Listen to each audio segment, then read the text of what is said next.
2023-cü ilin fevralında Temu dünyanın en böyük idman tədbirlərindən biri olan Super Bowl'da 2 reklam yayımladı. Üstəlik bu reklamlar o günə qədər verilmiş ən bahalı reklamlar arasında idi.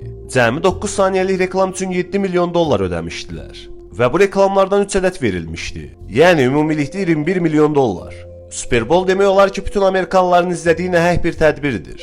Temunun reklamları təkcə ABŞ-dakı izləyicilər tərəfindən YouTube-da 850 milyon dəfə izləndi. Həmin il Temu dayanmaq bilmirdi. Super Bowl-da bir dəfə 6 fərqli reklam yayımlandı və ümumilikdə 10 milyon dəyərində hədiyyə kampaniyası keçirildi. Temu daha sonra sürətlə genişlənməyə davam etdi.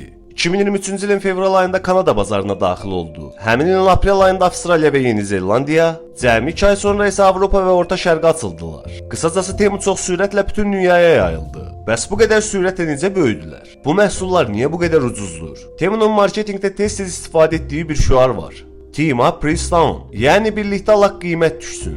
Bu toplu alım prinsipi